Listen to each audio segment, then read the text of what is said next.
to convince this House on which direction we should take.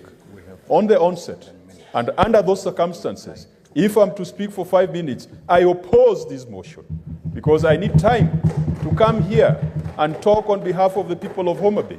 And 5 minutes is not going to be adequate for me to speak on behalf of the Gen Zs of Homa Bay and the Gen Zs of the Republic of Kenya. Mr. Speaker, I oppose this motion, and that then should guarantee me an opportunity to come back here and continue my debate. I want to start by sending condolences, personal and on behalf of the people of Homa Bay, to the many families that today are mourning their loved ones. The reality is hitting slowly. Many people are still in denial that the little boys and girls who left their homes yesterday are today sleeping in a morgue. Mr. Speaker, even if it was you, with a teenage or a grown son, 20-year-old, you had breakfast with him in the morning.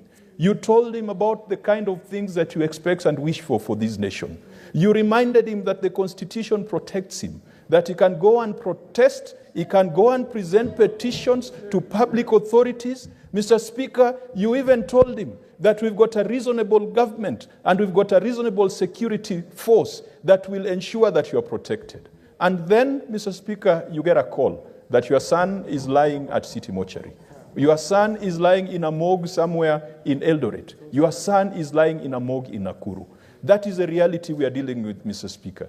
We cannot run away from our constitutional mandate when we have our people lying in morgues, others lying in hospitals, others lying in detention centers. Mr. Speaker, the very least we should do is to call the CS for Interior this afternoon to come to this House to tell us the number of people who were killed yesterday while exercising their constitutional rights. Number two, the CS must tell us the number of people being held incommunicado by the police and other paramilitary forces in this republic.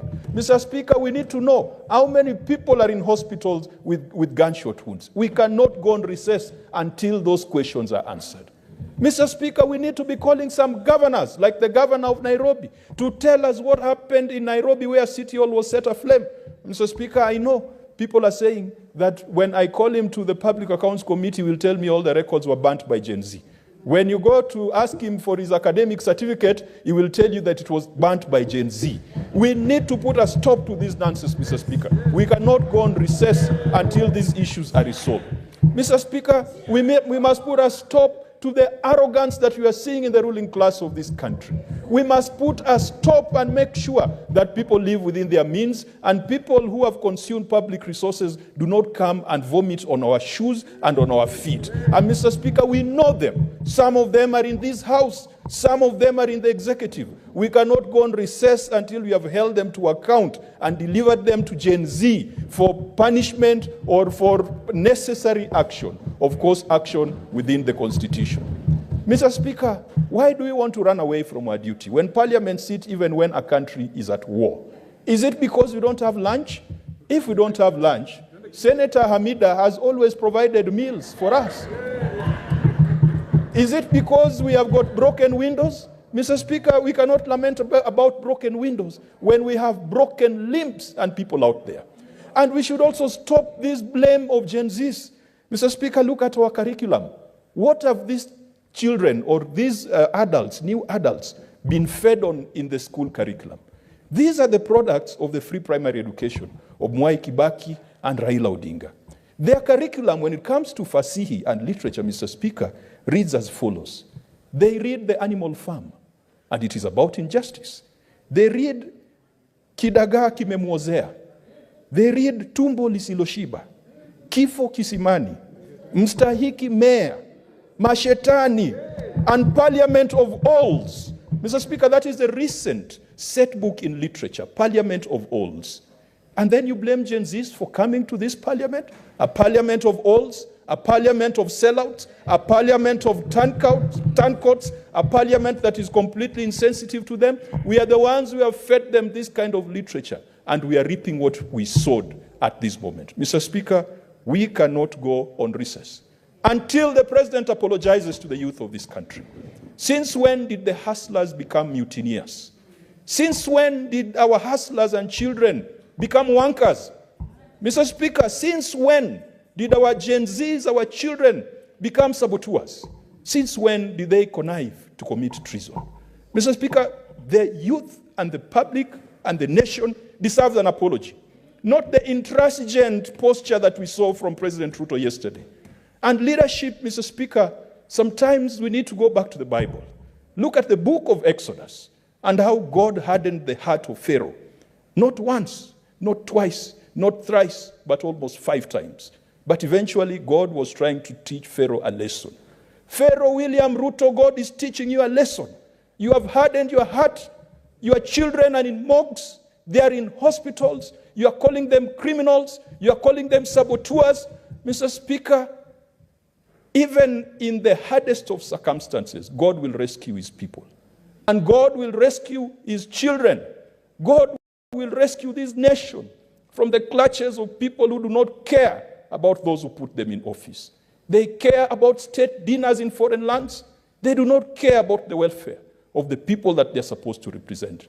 We cannot go on recess until we call the president, because the Constitution empowers us to call any person, and that includes the president, to come here as a chair of the National Security Committee and to tell us the actions that they are taking to ensure that the cost of living is managed, but also the flagrant abuse of human rights and constitutional rights is also stemmed. Mr. Speaker, we cannot go on recess until the legal committee carries out an inquiry on the circumstances that led to the mess of yesterday. Until the trade committee talks to small-scale traders in Tomboya and Ronald Ngala and find out the extent of losses yesterday. Until the finance committee makes a strong case for Senate to consider the finance bill because it has provisions that relate to county governments. Until this House takes a resolution on the basis of Senator Mtata's letter that Parliament means Senate and the National Assembly, and the Senate must be involved in provision of budgets for constitutional offices and independent offices as per Article 249 of the Constitution. Mr. Speaker, if we went on recess until that date in July, all these things are going to happen, all these things are going to pass, and by the time we come back, it will be water under the bridge. We cannot go on recess until the Cohesion Committee calls for all relevant stakeholders to have a conversation on the intergenerational conflict and the intergenerational divide that we are seeing emerging. Mr. Speaker, we cannot go on recess until the staff of Parliament, their security, their safety and well-being is guaranteed and assured. If anyone bore the brunt of yesterday's disruption, it was our staff. Our officers were not touched, Mr. Speaker. We were safe in Bunge Towers. But many of these clerks sitting here, their windows are broken, they were shaken, the uniforms of sergeant-at-arms were taken away. Mr. Speaker, we cannot go on recess until we are told that the Commission spent $3.2 billion on an advanced security solution. It was tested yesterday. Does it work? We are not going on recess, Mr. Speaker, until we get answers to these questions. Mr. Speaker, we are not going on recess until our friends and brothers and sisters on the other political divide approach their political leader to tell him, as Pharaoh was also cancelled by his counselors, but God has designed that his heart should remain hardened. Please, our colleagues, Senator Cherargei, Senator Lelegwe, you've got the ear and access to the president. What benefit do you get by leading a dead nation, by leading an injured nation, by leading a sick nation, by leading an unhappy nation? Whose happiness is more important? Is it Joe Biden or is it the people of Kenya? President Ruto, we expect you to climb down and we expect you to respond to the concerns of Kenyans. We expect you to talk to your children. We expect you to provide leadership. If that does not happen, Mr. Speaker, the Gen Zs have shown us yesterday what they're capable of doing. Revolutions start like that. If you look and if you read A Tale of Two Cities, which is Charles Dickens' account of the French Revolution, revolutions start like it did yesterday. Do we want a revolution in Kenya? Perhaps we need a revolution. But, Mr. Speaker, I conclude by crying out to my party leader, Raila Amolo Odinga, Baba, we need you. Baba, how I wish you didn't have to go to Addis Ababa. Baba, how I wish you were here to provide leadership, to provide counsel, to provide statesmanship, to provide direction for a country that is in dire need of leadership, of direction and of statesmanship. What we don't have in this country is statesmanship. We have politicians. We have people who have come across cash. They do not know how to conduct themselves in the presence of cash. Like someone who has been hungry for too long and finds a huge banquet on the table. They are now just showing us what they call madharau in Swahili.